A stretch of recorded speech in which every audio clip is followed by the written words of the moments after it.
পরীক্ষা 2 মাস পিছানো হোক, যাতে আমরা ফুল কনফিডেন্সের সাথে পরীক্ষা দিতে পারি এবং রেজাল্ট ভালো করি। আমরা 2 মাস সময় চাই, অথবা আমাদেরকে অন্যান্য সাবজেক্টে 50 মার্কের পরীক্ষা চাই। কোনো না কোনো একটি বিষয় আমাদের চাই। আজকে আমরা আমাদের ন্যায্য অধিকার আদায়ের জন্য দাবি নিয়ে আসছি যে সব ব্যাচ কেন 2 মাস বেশি পাইছে, মানে যেখানে 2 মাস বেশি পাইছে আমরা কেন কম পাবো। সিলেবাস কিন্তু একই, কিন্তু আমরা কেন 2 মাস কম পাবো। এই জন্য আমরা সবাই আসছি যে পরীক্ষা 2 মাস পিছানো হোক, যাতে আমরা ফুল কনফিডেন্সের সাথে পরীক্ষা দিতে পারি এবং রেজাল্ট ভালো করি। তো এরপর দাবি নিয়ে আমাদের কিছু প্রতিনিধি গেছে ভিতরে শিক্ষামন্ত্রীর সাথে কথা বলতে, আমরা সেটার অপেক্ষায় আছি। আমরা কিন্তু কেউ টাইম ওয়েস্ট করতেছি না, 2 মাস পাবো সেটাও আমরা কাজে লাগাবো।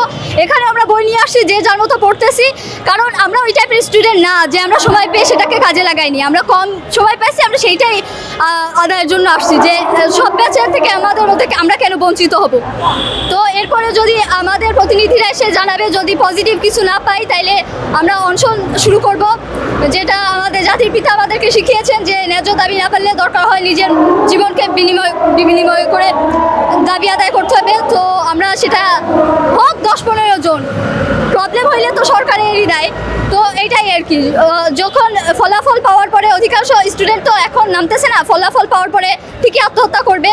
তো সেইটা না করে আমার মনে হয় যে এইটুকুর উপর দিয়ে যাক, আমরা একটু আমাদের দাবি। আপনারা যে আমরণ কর্মসূচি দিয়েছেন আজকে, আপনাদের আমরণ কর্মসূচি যদি আজকে আদৌ মেনে না নেয়, তাহলে পরবর্তীতে আপনাদের কি করণীয় থাকবে? পরবর্তী দফা বলতে আমরা এইটা চালিয়েই যাব, যতক্ষণ না মানতেছে আমরা কেউ বাসায় যাচ্ছি না।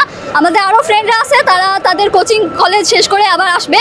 তো এখানে অনেকেই আমরা আসছিলাম, বিভিন্ন জেলা থেকে, চট্টগ্রাম, ময়মনসিংহ থেকে আসছে লোকেরা। তো আমরা এখনও যাচ্ছি না, এই জন্য যে আমরা এই যে দুপুর হয়ে গেছে, সকালে অনেকেই না খেয়ে আসছে, কারণ আমাদের অনশনসূচি কর্মসূচি চালিত রয়েছে।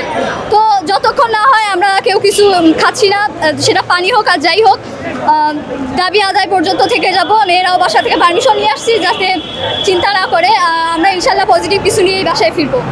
আজকে তো আমরা এইচএসসি 24 ব্যাচ, আমাদের অনেক রকম দাবি আছে। প্রথম দাবি হচ্ছে আমরা 2 মাস পেছাতে চাই পরীক্ষা, কারণ আমাদের যে বিষয়টি এইচএসসি 24 ব্যাচ সবচেয়ে বেশি অবহেলিত ব্যাচ বাংলাদেশের ইতিহাসে। কারণ আপনারা যদি খেয়াল করেন 18, 19 এবং 17 আগের পূর্ববর্তী ব্যাচগুলো কিন্তু 24 মাস সময়ের মধ্যে 20 মাস তারা প্রপারলি সময় পেয়েছে, তাই না? আর আমাদের আগের ব্যাচ 2023 এবং 22 সালের ব্যাচগুলো 18 মাস, কেউ 17 মাস সময় পেয়েছে। এর আগের ব্যাচ 18 মাস 5 দিন সময় পেয়েছে। আমাদের বর্তমান 24 ব্যাচ এতটাই হতভাগা যে মাত্র 15 মাস সময় পেয়েছে সর্বসাকুল্যে। আর তার মধ্যে দেখা যাচ্ছে পরীক্ষা, মডেল টেস্ট এগুলোর কারণে আমাদের ক্লাস হয়েছে সর্বোচ্চ 7 মাস থেকে 8 মাস, সর্বসাকুল্যে 9 মাস হবে। এর মাধ্যমে এইচএসসি পরীক্ষায় বসা যায় না। ইন্টার ফার্স্ট ইয়ার এবং সেকেন্ড ইয়ার একই সাথে একই বছরে হয়েছে। এটা কিভাবে সম্ভব? এটা কখনোই সম্ভব না, কারণ আমাদের প্রিপারেশনের একটা ব্যাপার আছে। আমার নিজের 60% সিলেবাস শেষ, তাই বলে কি আমার 40% সিলেবাসের দরকার নেই? তাহলে আমার ভালো রেজাল্ট কী করে হবে? আমরা পাস করার জন্য পড়িনি, আমরা ভালো রেজাল্টের জন্য পড়ছি। আমরা আগামীর ভবিষ্যৎ, আমাদের দেশের সব কিছু আমাদের উপর বর্তায়।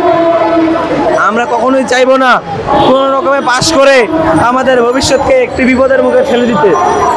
অতএব আমরা এই দাবি নিয়ে এগিয়ে এসেছি যে সকলের পক্ষে আমরা 24 ব্যাচ আন্দোলন করব এবং আমরা 2 মাস সময় চাই, অথবা আমাদেরকে অন্যান্য সাবজেক্টে 50 মার্কের পরীক্ষা চাই। কোনো না কোনো একটি বিষয় আমাদের চাই, কারণ 2023 সালের ব্যাচ 7 দিন আগে আন্দোলন করে তারা তাদের দাবি আদায় করেছে। তারা 50 মার্কে আইসিটি পরীক্ষা দিয়েছে।